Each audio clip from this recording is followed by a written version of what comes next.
Hi guys, welcome back to my YouTube channel and welcome back to another video. I am back with another reading vlog. This is a reading vlog I've been wanting to do ever since I heard that these two books will be coming out. I'm so excited. So without kind of wrapping too much, let me just show you. This is the third and last book in the Skyland series.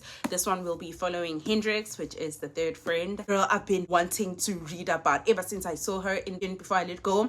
I've been wanting her book. I have huge expectations of this book, okay? I love Hendrix. I love that she's a childless by choice, rich auntie. I love her. We're following Hendrix, who is a go-getter businesswoman. She has her own marketing firm or consulting firm, and she meets Maverick, who is a billionaire.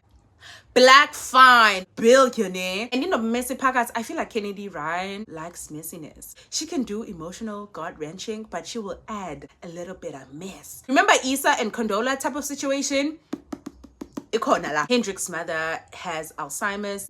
Maverick had also someone in his life who had Alzheimer's. So they first meet and it's kind of like the trauma bonding thing, but there is some sort of attraction there. Not even some sort of, there is attraction there. I'm looking forward into hearing the story. I love the writing. Kennedy Ryan can do no wrong to me, okay? She is my auto-buy author. I love her so much. I'm gonna be so sad when this world ends, but also at the same time, I'm very excited. So this is one book that I will be reading in this reading vlog. The other one, you already know. Is it a series? If it's a duology? I don't know. This is Sweet Heat by Bolu Babalola. This one is the second chance romance. We are following Kiki and Malachi many years later after university. They meet again for the first time after they haven't seen each other since they last broke up. Their two best friends are getting married. So obviously, cinemate of honest best men, they are about to spend some time together. And I want to know what happened. I think that's the biggest thing I want to know, because they were supposed to be forever, but why? I want to know the tea. I want to know why that happened. So I'm really looking forward into reading this. I hope that you will enjoy this video half as much as I'm gonna enjoy making it and reading these books. I know I'm gonna have fun.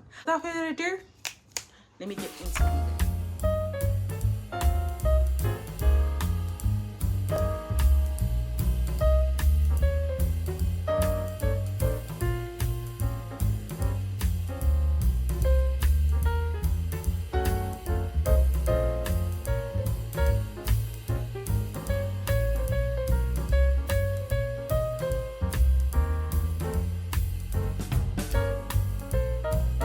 Hi guys, I am back with a reading update. It's just like a day later, still reading this book. I did just want to share my thoughts on it so far. I've been wanting to read the story because I just feel like, this is the type of woman that I aspire to be, like Tracy Ellis Ross type of woman. I feel like Hendrix is such a beautiful example of walking strong but slowly dying inside. Like I feel like she's such a perfect friend, such a perfect daughter, such a perfect businesswoman. Like she's dying inside. Like who's taking care of her? Like she doesn't whine about it, she doesn't complain about it, because she's such a I'm going to show up type of person. Now obviously where we're getting the book, we finally seeing like some of the cracks. She says, I know there's a lot I haven't dealt with when it comes to this. I'm afraid that if I let all that emotion out, I won't ever be able to contain it again. It will run wild. I'm not sure I can do all the things I need to if that happens. I feel like that perfectly describes where she is in life. She's like holding by a thread. If she breaks down, who's going to hold her and make sure that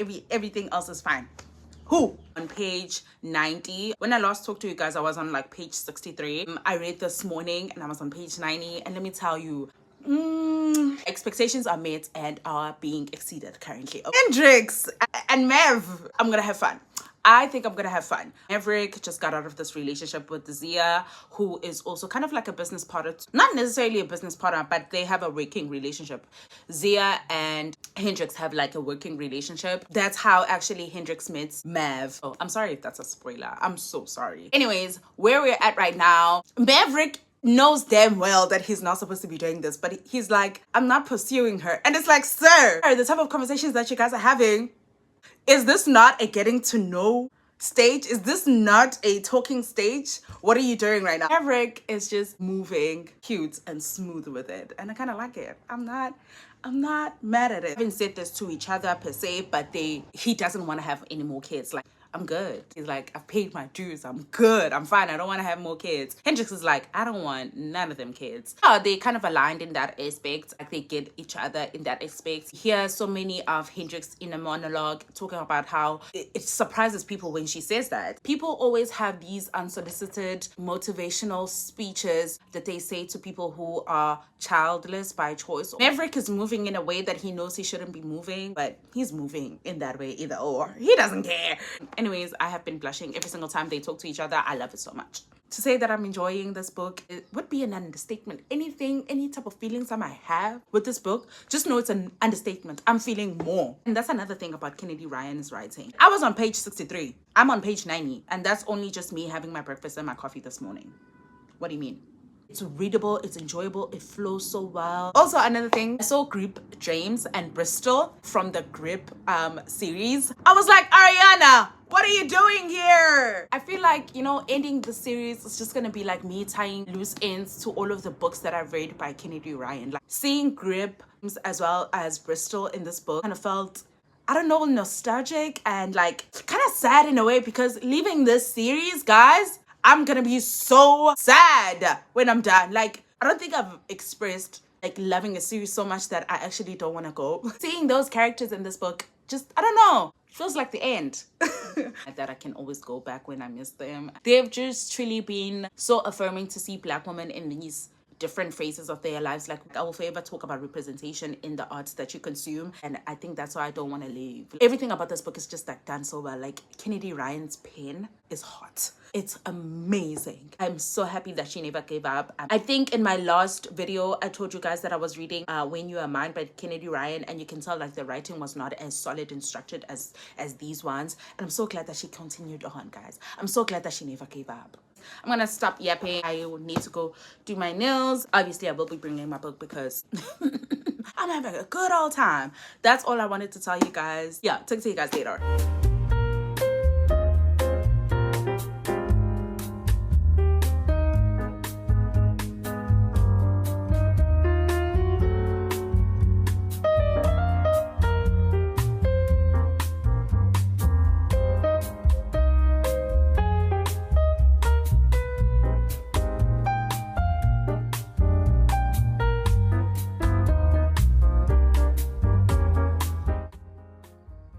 Feels so good to see the people from the Hoops series being on the pages. It feels so good. I just saw my favorite Keenan. It feels so good to see everybody. Oh my god, I'm gonna be so sad when this series is over, guys. Like, I'm gonna need somebody to sedate me. Maverick describes Hendrix in the most beautiful way. She looks like she'd rather be somewhere else. I should give her somewhere else to be. This boy is gone. He's...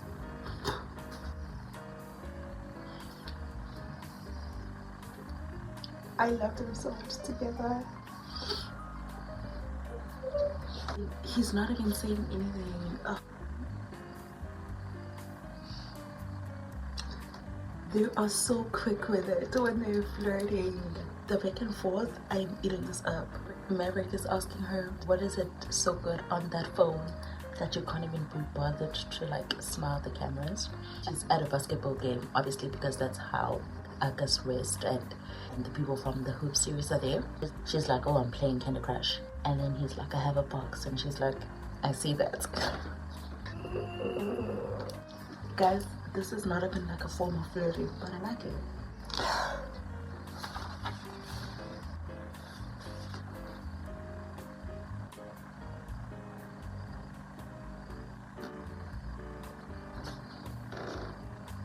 This is some real ass shit.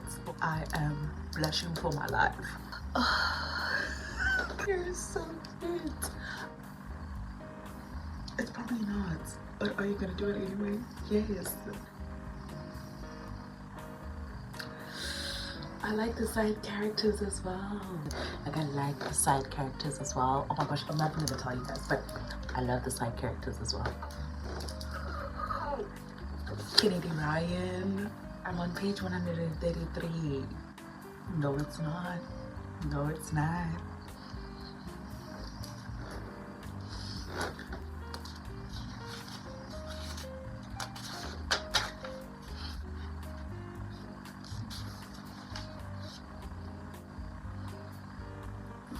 I think it's illegal to smile like this.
The fact that Hendrix, like, how? You know damn well that's not all you want to do, sir. You know damn well. Yeah.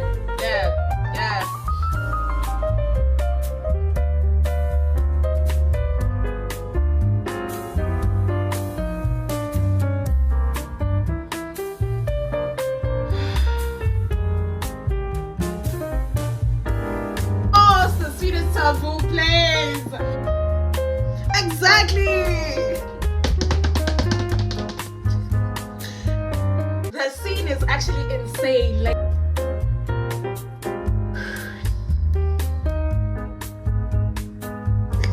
no.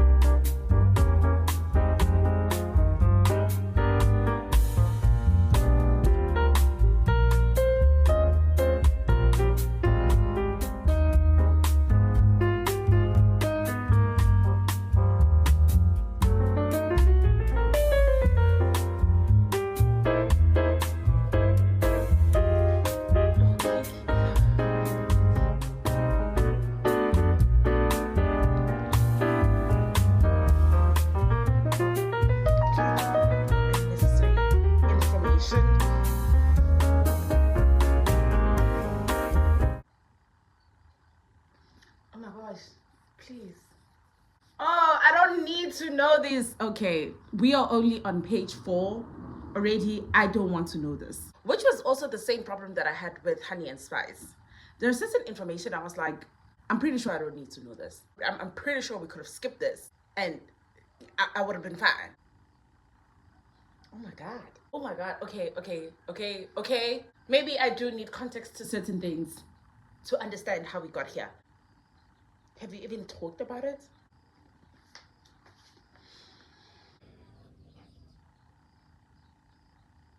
I am back with an update. I have finished Can't Get Enough by Kennedy Ryan and I absolutely love this book. My expectations were met. I feel like this book perfectly wrapped up one of the series that I've just been reading, like seeing characters from other series by Kennedy Ryan. I saw Grip and Bristol. I saw like people from the Hoop series. It just felt like the end. It was such a bittersweet moment and such a, not only am I saying goodbye to the Skyland series, but it just felt like I was saying goodbye to all the other characters that I've loved in all her other books. I don't even know where I last left you guys. When I say Maverick is perfect, I mean that in every sense of the word. He is perfect in everything. Like, something happened, they were not seeing eye to eye, and I was like, oh my god, this is where I'm not gonna like Maverick, and he proved me wrong. I was like, Having money is very important, especially with the type of relationship that I feel like Maverick and Hendrix kind of like developed. It will be a long distance relationship. I don't think they're the type of people to like back down on things that they truly believe in and want to do in life in just general. I just found that really refreshing to see. I usually don't like this in books, but the fact that we get to kind of like end it for ourselves. I wonder where they are. I wonder what's going to happen to them. Like, they are at a good place. Like how it ended. Yes.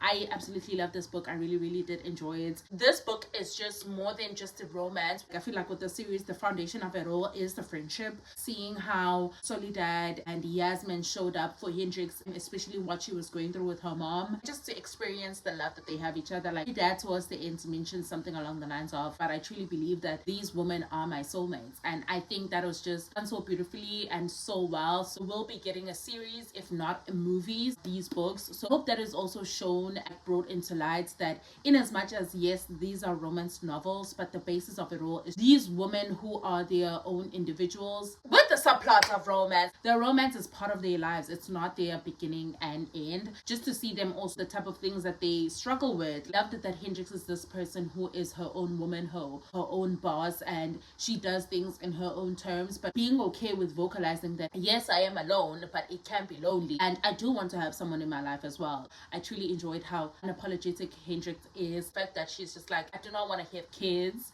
and she stuck by it. She chose herself in every aspect of life, and Brooke was such a perfect man for her, because it's just like, I'm here to worship you, and whatever you want, I will do it for you. I'm sorry, that is just a perfect man. Spice in this book, oh my gosh, done so well. With the Skyland series, like, I can tell how her pen just keeps getting better. Ever since I started this series, I was like, oh, this book is good. And then I'll be like, oh, this one is good. With this one also, I feel like it's so much better than the other one, like in terms of writing. Like, there are so many things that I underlined. Another thing that I want to talk about, right? Think about Maverick, right? He kept saying, let's just be good to each other. I don't know why that is so simple. Even Hendrix said it. He says, be good to each other all the time. It sounds so simple, yet it feels like a new concept. That I would make myself vulnerable to someone this way and trust that he has my best interest at heart, and that he would trust that I feel the same.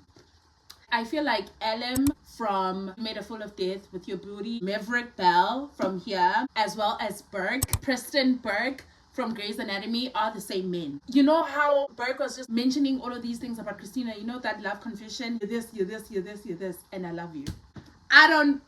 It's the same thing Maverick does. It wouldn't be loving you if I tried to turn you into something else. Like, who you are is enough for me. That's who I want. And I feel like with Ellen, you know, when Ellen said, whatever you say to me, just know and trust that I will hold it with K. That's just like the ultimate trust. Those men are my favorite men. Hendrix is not compromising. That is so refreshing in terms of that she's so unapologetic about it. Yeah, this is what I want. This is how I want my life to be. If you're going to be in my life, sure. And then it's like, just because she's choosing this doesn't mean she's abandoning her dreams. Yeah, she can always make her dreams come true. Also, experiencing this love is also very important for her. This book was such a beautiful reminder of all the men that I truly love in literature. This is my book. This is my hill. I don't necessarily want to do a tier ranking, but just know that this is my number one. She's the only one. Okay, period.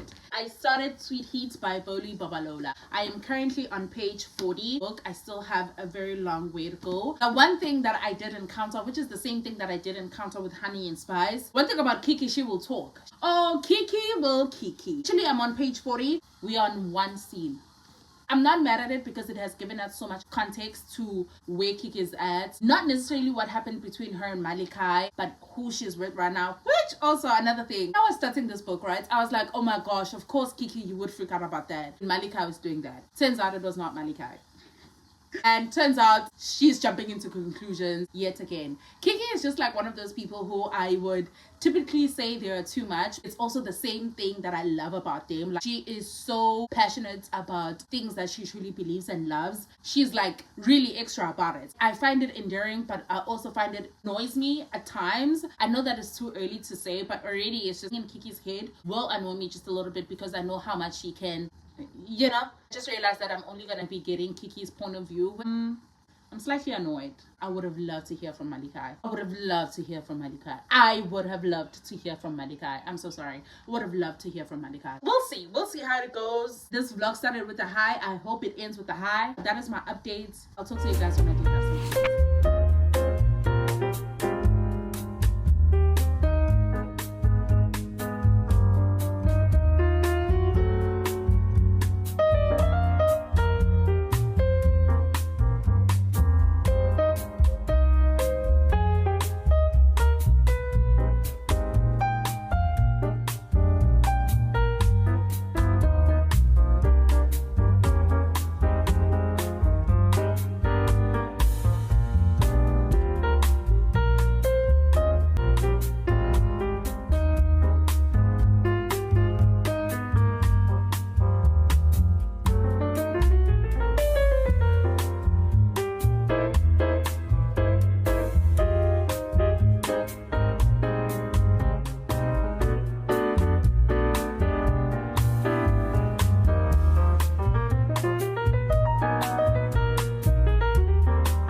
guys that I really truly want to hear from Malachi. I think it's lovely. I think it's amazing that Bolu Babalola has decided to actually write from the woman's perspective. I think with this book, it would have been absolutely beautiful to hear from Malachi, because based on how Kiki remembers certain things and the type of dialogue that they would have, Malachi is a yearner, the biggest yearner. To hear his inner thoughts, he says these things to Kiki because like fully transparent, but I know that man is yearning deep in his thoughts. And I would have loved to hear that, because I think it would have just intensified the scenes in itself, just make the scenes, what is happening, so much better. Kiki had like a flashback. She was basically like, it's so beautiful to see, like to see life through his eyes. Sometimes he would take photos of her. This is the caption that he would say: I hope everyone is thanking God for their blessings today. I am. To God be the glory. Look at this glory. I know the thoughts of that man would have drove me into insanity, and I wanted it. And I hate that Bolu didn't give me that. Bolu, country days. This is like a very important update. This one is a second chance romance. It's a sequel from Honey and Spice. We see in Kiki and Malachi. And years later, they dated for over 5 years, and then they broke up. Malachi moved to the States. Kiki stayed back in London. There's so many things going on in Kiki's life right now. She's trying to find her path in terms of like what's next in her career. Podcast that had been such a huge anchor in her life, especially after she broke up with Malachi, went up in flames, and she's just trying to find her way in her career, right? Questioning so many things like, did she make the right decision? It's basically having like a quarter life crisis, right? And we also see her being in this relationship that's secure in a way that it provides her safe enough to be with this person. His name is Bakari. They have somewhat of a good relationship. Some would say it's good, but there's lack of passion. Kiki is a very passionate person. You either like about her or don't like about her. With Bakari, it's very much safe. It's like sometimes she has to hold her tongue. She's not really herself, that I can tell you. Something awkward happened at the beginning. That scene that was 40 pages, that continued to be a thing. I have a problem with like long chapters. I hate when I'm reading and it's like I forget that I'm still in one chapter. So something happened in that scene, kind of like decided to take a break. I'm 219 pages in. That kind of been left out. I would have loved for it to be added in the plot, and I feel like we're only gonna get it much later, and I'm gonna be pissed when it comes out, because it's not gonna come out nice. We're just gonna forget that. I understand there's a lot going on, but it's like, are we really just going to forget that? And now we're focusing on this. Very happy with focusing with Malika being back in London for the wedding and for the engagement party. When they saw each other at the engagement party, I lost it. That banter is insane. That dialogue is insane. And I love their banter so much. Like for them, that's like foreplay. And then they have these little inside jokes. One thing I really truly appreciate about Malika and Kiki is that they could never lie to each other. Like where I'm at right now, clocked it, right? I clocked it, and it's happening. And I love that they're gonna be in forced proximity, not necessarily just because of the wedding. There are other stuff, obviously. I love how grown this book is. Like 20 pages of just pure hot spice. I absolutely enjoyed that. A playlist that I found on Spotify, amazing, perfect. Really enjoying it. Sometimes I wish I could get a break from being in Kiki's head. There's so many beautiful quotes. I've underlined so many things. If I was using tabs, this is the half that I've read, by the way, this would light up. The gag is, I'm 219 pages in. I still don't know what actually happened. I am enjoying this book. I was very, very scared because of how the beginning was. I'll talk to you guys when I do have an update and if something happens.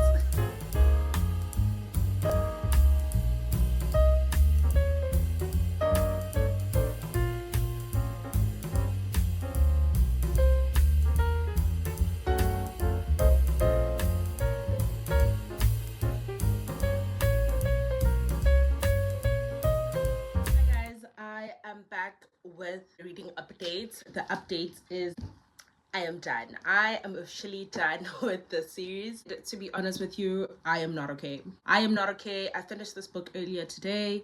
Yeah, I'm so sad that I'm never gonna be in this world ever again. I am very, very sad. I cried. That's how sad I was. Final thoughts of this book. I absolutely loved it. Obviously, there's certain things that I would have loved to change. I will be giving it a 4.75. Bolu Babalola really showed us the grown version of Kiki and Malachi, and not just because of the spice, but just because of the things that they went through. Like, they really went through some really difficult things with their relationship and just tested them individually as well. And I just loved how that was portrayed, and we get to see them grow out of all these circumstances or out of all these things that they went through. Like, and I absolutely love that Bolu used Malachi in that instant, but seeing Malachi having to confront certain feelings, doesn't want to show that he's weak, just to see him feeling and expressing the things that he's feeling, I loved it so much. And the grief that was talked about, not only the grief of losing a parent or losing the love of your life or losing a version of the love of your life and losing a part of the life that you guys lived. I absolutely loved everything about this book. I think it was done relatively well. There's so much I could have changed. I don't think this book was meant to be 479 pages. I don't think we needed that. Second thing that I didn't like, the fact that we didn't get Malachi's point of view. What a missed opportunity. I wish we could have gotten Malachi's point of view. And I hate that Bolu made me this type of woman. Like, make me want a male's POV. Like, the things that he was saying. No, he verbalized what was his thought process, but I wanted to be there. Like, I didn't want to see that from Kiki's POV. Third thing, characters kept having serious conversations in places that I don't think was appropriate. The conversation that Kiki had with her mom, that was such a important and impactful conversation to have. I don't think it should have happened at that. With that background noise there, no. It was the conversation Kiki and Malika were having at that festival. Why are you saying those things? Bolu stuck in one scene or in one place, but having so many things happen. Something very important happened for Kiki. So many things happened for Kiki, all in one night. 4 very monumental things happened for her in one night. I was like, there's no way. Which dragged the scene unnecessarily long. So besides that, I absolutely love this book. I think what it talked about was very, very important, and that we got to see them this moment. And it's actually funny how this book and this book actually ended the same way. When I was reading this, I was like, oh my god, look at me, back to back, same ending. I loved it. I did just want to say that I'm very sad of being out of this world. One thing I think Bolu Babalola did so well here, we just loved the topics that are being talked about here. You know, we talk about grief, we talk about therapy a little bit, we talk about being apart just to come back together better than you were. The spice in here, wow. I love this book. It was so good. 4.75. Clean. This was a 5-star, no notes. And that's a perfect book for me. That is also a perfect reading vlog for you guys, and that is where I will be ending this vlog. Thank you guys so much for like staying and watching up until you reach this point. If you did, put a purple or a orange heart in the comments down below. Thank you so much for watching, and I will see you guys in the next reading vlog. Mwah. Bye.